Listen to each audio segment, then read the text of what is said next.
Hello, welcome back to our channel. ഇന്ന് ഞാനൊരു easy chicken കറി pressure കുക്കറിൽ ഉണ്ടാക്കുന്നത് എങ്ങനെയാണെന്നാണ് പരിചയപ്പെടുത്തുന്നത്. അതിലേക്ക് വേണ്ട സാധനങ്ങൾ: വലിയ 2 സവാള, ഒരു ചെറിയ തക്കാളി, ഇഞ്ചി, വെളുത്തുള്ളി, പച്ചമുളക് ആവശ്യത്തിന് ചതച്ച് വെച്ചത്, ഒരു ഇച്ചിരി മല്ലിച്ചപ്പ്, അത്രയും സാധനങ്ങൾ എടുത്ത് വെച്ചിട്ടുണ്ട്. ഒരു 3/4 കിലോ ചിക്കൻ കഴുകി വൃത്തിയാക്കി വെച്ചതിലേക്ക് ഇഞ്ചി, വെളുത്തുള്ളി, പച്ചമുളക് ചതച്ചത്, 1 ടീസ്പൂൺ മഞ്ഞൾപ്പൊടി, 2 ടീസ്പൂൺ മുളക് പൊടി, 1 ടീസ്പൂൺ പെരുംജീരകം പൊടിച്ചു വെച്ചത്, വറുത്തതല്ല, വറുക്കാതെ പൊടിച്ചു വെച്ചതാണ്, 1 ടേബിൾ സ്പൂൺ ചിക്കൻ മസാല, പിന്നെ ആവശ്യത്തിന് ഉപ്പ്. ഇത്രയും ചേർത്ത് നന്നായിട്ടൊന്ന് തിരുമ്മി മാരിനേറ്റ് ചെയ്യാൻ വയ്ക്കാം. ഒരു 10 മിനിറ്റ് മുതൽ അരമണിക്കൂർ വരെ നമ്മുടെ ടൈം പോലെ നമുക്ക് വയ്ക്കാം കേട്ടോ. ഇനി പ്രഷർ കുക്കർ ചൂടാക്കി അതിലേക്ക് 2 ടേബിൾ സ്പൂൺ വെളിച്ചെണ്ണ ഒഴിച്ചു കൊടുക്കാം.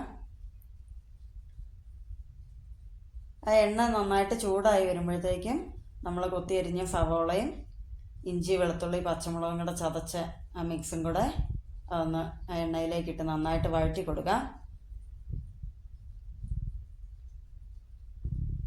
നന്നായിട്ട് വഴന്ന് കളർ മാറി വരുമൊന്നും വേണ്ട, ജസ്റ്റ് ഒന്ന് വഴന്ന് വന്നാൽ മതി.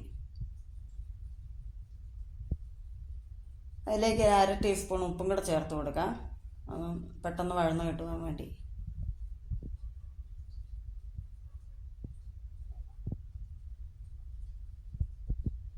നന്നായിട്ട് ഇളക്കി കൊടുക്കുക. 1/2 ടീസ്പൂൺ മഞ്ഞൾ പൊടിയും കൂടെ ചേർത്ത് കൊടുക്കുക, അതിൻ്റെ കളർന്ന് മാറി കിട്ടുന്നതിന് വേണ്ടി. അതൊന്ന് വഴന്ന് വന്നപ്പം നമ്മൾ ചോപ്പ് ചെയ്ത് വെച്ച തക്കാളി അതും കൂടെ ചേർത്തൊന്ന് നന്നായിട്ട് വഴറ്റിയെടുക്കുക. അതെല്ലാം വഴന്ന് വന്നിട്ടുണ്ട്. ഇനി അതിലേക്ക് വേണ്ട മസാലപ്പൊടികൾ ചേർക്കാം. 3 ടീസ്പൂൺ മല്ലിപ്പൊടി ചേർത്തിട്ടുണ്ട്, 1 ടീസ്പൂൺ കുരുമുളക് പൊടി ചേർത്തു, 3 ടേബിൾ സ്പൂൺ ചിക്കൻ മസാലയും കൂടെ ചേർക്കുന്നുണ്ട്. ആ മസാലയെല്ലാം ഒന്ന് നന്നായിട്ട് ഇളക്കി ആ എണ്ണയൊന്ന് തെളിഞ്ഞ് വരുന്നവരെ. എണ്ണ തെളിയാൻ മാത്രം എണ്ണ ചേർത്തിട്ടില്ല, എങ്കിലും അതിൻ്റെ കുത്തൽ മണമൊക്കെ ഒന്ന് മാറുന്നവരെ ഒന്ന് ചൂടാക്കി നമ്മൾ മാരിനേറ്റ് ചെയ്ത് വെച്ച ചിക്കനും കൂടെ അതിലേക്ക് ചേർത്ത് ഒരു 2-3 മിനിറ്റ് നന്നായിട്ടൊന്ന് ഇളക്കി കൊടുക്കാം. മസാലയൊക്കെ ചിക്കനിലേക്കൊന്ന് നന്നായിട്ട് പിടിക്കുന്നതിന് വേണ്ടിയാണ്. ചിക്കൻ്റെ ആ റെഡ് കളർ മാറി ഒരു വൈറ്റ് കളറിലേക്ക് മാറി വരട്ടെ.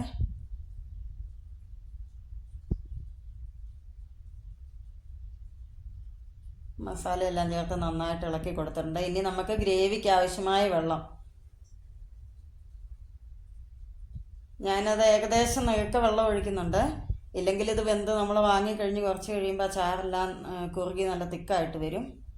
അതുകൊണ്ട് 2 വിസിലടിക്കുന്നവരെ വെയിറ്റ് ചെയ്യുക. 2 വിസിലും കൊണ്ട് നന്നായിട്ട് ആ ചിക്കൻ വെന്ത് കിട്ടും കേട്ടോ.